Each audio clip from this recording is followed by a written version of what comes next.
Hello, my name is Rich Howard, owner of Architectural Builder Supply. This video is to bring you a closer look at the Dorbin HM-5 mill aluminum automatic door bottom.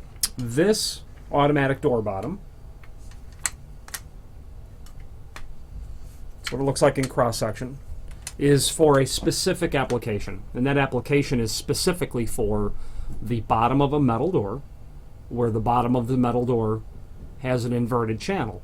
So this would be typical to use on a commercial steel door, just to be clear about metal door.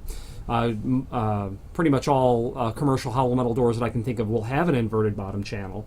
And you can see in the cross-section drawing of this item in the extended description above how it's intended to go into that inverted channel.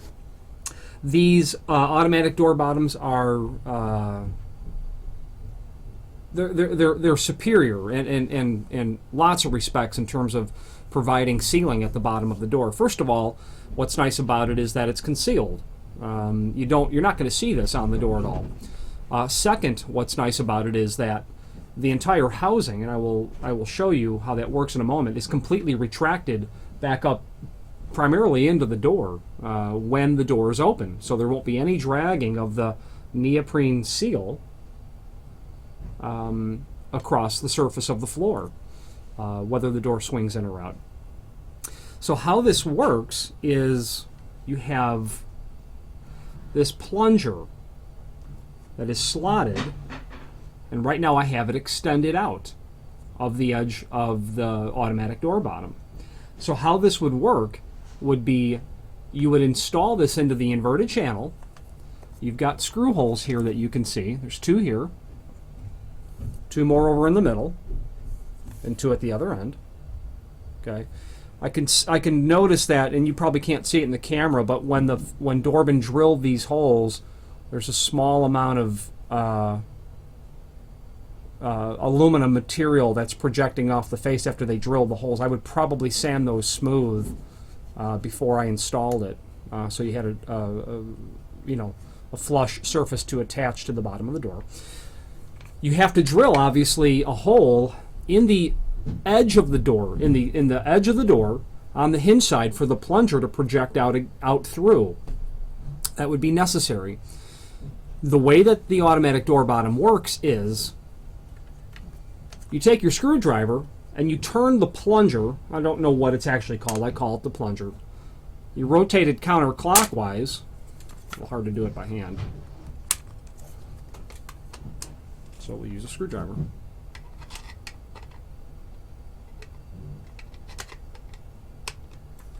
You rotate that so that it comes out. When this is sticking out, the flat spring is not under any sort of tension that's inside of here, and the bottom is retracted up to where it normally sits. When the door is closed, this plunger will come in contact with the jamb. That will force the plunger in, and when forcing the plunger in, it forces the bottom seal to drop. Okay. It's all but impossible to really show you how that works without it being installed on a door. I can push it down on the face of my desk a little bit, and when I push it down, it's hard for you to see that, but that action forces the seal to drop. Is how that works. But doing it by hand is all but impossible. You need the force of the door actually pushing the bottom closed in order to see that. Another nice feature about this is that it has two sets of seals, okay, which are replaceable. You can contact us and buy just the replacement only. You probably want to keep on file the model number of this, because it'll be difficult to find replacements if you're just trying to match up the existing. Includes the screws, just typical, like a pan head sort of screw for attaching to the bottom of the door. You really don't see these installed on anything other than a steel door with an inverted bottom channel. The maximum drop on this item is 7/8 of an inch, and I have found that to be accurate. You won't get any more out of it. I have had clients install these in such a way where they have installed washers or some sort of sleeve to allow this to hang down a little bit further than standard. If you had an extremely unusual undercut, you had a greater undercut than standard, which would allow you to fill a larger gap. But a typical hollow metal door has a engineered gap of 3/4 inch undercut, and that would make this quite perfect for that application. You can see from the technical drawing that the item is intended to go into a space in which the inverted channel is 3/4 of an inch, which is completely standard. And well, it's standard in a lot of hollow metal door manufacturers. I have seen metal doors where the cavity of the inverted channel is significantly greater than that. So it should be pointed out that you should definitely confirm what cavity size you have of the inverted bottom channel before ordering these and installing them. Most hollow metal door companies will have that typical 3/4 inverted bottom channel, but there are other manufacturers that have a much deeper channel, and their logic is that their distributors might need to sometimes cut a door down in height, and so if they have a larger inverted channel cavity on the inside, they can do so without having to re-weld the channel back in. I've seen those spaces where it's 1.5 inches or something in that range. So you want to check that. You might, if you're going to use this, you might have to, install something into the channel to bring this down further. So I just want to point that out. I want to measure this on the table so that I can accurately show it to you. So basically, what you're dealing with is the height of the of the aluminum portion itself. The distance from the top of here to the bottom of the aluminum, only the aluminum, not including the seal, is 3/4 inch exactly. So from here to here is 3/4 inch.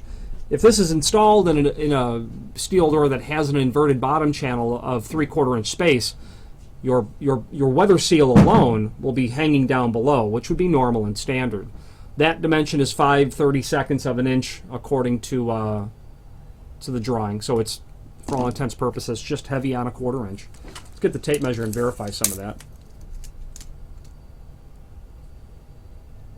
So you can see that the aluminum portion is 3/4 inch, and that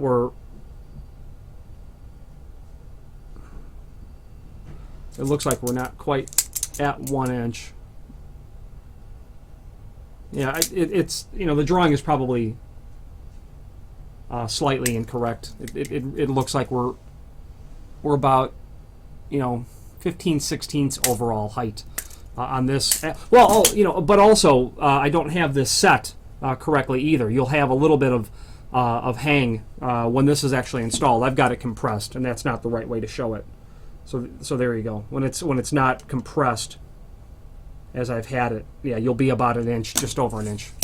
I had it compressed up, and that wouldn't be. It would actually hang a little bit, so that was my mistake. These are available in several lengths on the website. They can be trimmed up to 4 inch from the opposite end, according to Dorbin.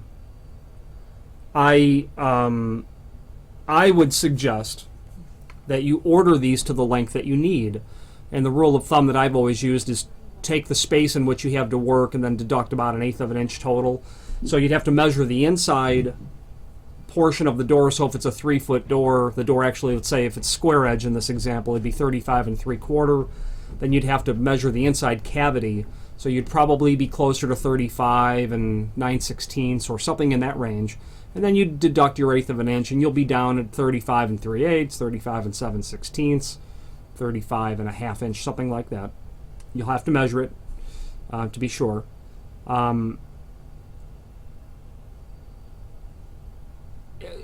There's no sense in cutting it twice. Just allow us to cut it for you. You can let us know that by ordering the next largest size or sizes and indicating in the comment field what actual length you want us to cut it to, because you can see that it's shipped out a little bit long. The weather seal is flush here, and they are shipped out a bit long, so you trim this. Trimming this rubber is easy. Trimming the entire aluminum channel is just going to take you extra work, and then of course you run the risk of damaging the item because there is an inner assembly in here.